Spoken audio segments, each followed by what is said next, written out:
தமிழ் உள்ளங்கள் அனைவருக்கும் வணக்கம். நமது வயிற்றில் உள்ள நாற்றமெடுத்த மலம், அதாவது குடலில் உள்ள கெட்ட கழிவுகளை வெளியேற்றுவது அவசியமாகும். 3 மாதத்திற்கு ஒரு முறை அல்லது 2 முறை இந்த இயற்கை முறையில் சுகபேதி எடுக்க செய்து அகற்றலாம். அவ்வாறு நாம் செய்யவிட்டால் வயது ஆக ஆக உடலில் உள்ள கெட்ட கழிவுகள் தேங்கி உடல் உபாதைகள், உடல் பருமன், ஹார்மோன் குறைபாடு, மலச்சிக்கல், வயிற்று வலி, மூலம், பௌத்திரம் போன்ற நோய்கள் உருவாவதற்கு அடிப்படை காரணமாக அமைகிறது.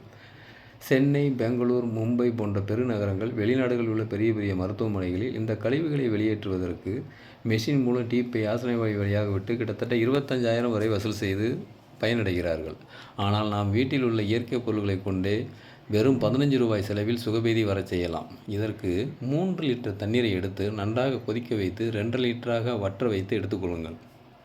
அதில் 3 தேக்கரண்டி கல் உப்பையும் 3 எலுமிச்சம்பழ சாறையும் சேர்த்து பிழிந்துவிட்டு நன்றாக கலக்கி கொள்ளுங்கள். அதிகாலை 7 மணிக்கு வெறும் வயிற்றில் 1 டம்ளர் எடுத்து குடியுங்கள். 20 நிமிடம் கேப் விட்டு அடுத்த 1 டம்ளர் என 2 லிட்டர் தண்ணீரையும் முடிந்தவரை குடியுங்கள். இதற்கு இடையில் உங்களுக்கு 5 அல்லது 7 முறை பேதியாகும். பின்பு களிப்பாக்கு அல்லது 1 டம்ளர் மோர் அல்லது ரசம் சோறு சாப்பிட்டீங்கன்னா இது நின்றுவிடும். பேதி எடுக்கும்போது பச்சை தண்ணியில் கழுவிடாமல் சுடு தண்ணியில் கழுவுங்கள். பச்சை தண்ணியில் கழுவினால் பேதி உடனே நின்றுவிடும். நல்ல லீவு நாட்களை சுகபேதி எடுப்பதற்கு பயன்படுத்துங்கள். இது சாதாரணமாக நீங்கள் நினைத்து விடாதீர்கள். ஆயிரம் பேர் மேலுக்கு பயன்பெற்ற ஒரு அனுபவ உண்மை. சித்த மருத்துவத்தில் சுகபேதி முறையில் மிகச்சிறந்த முறை இதுவாகும்.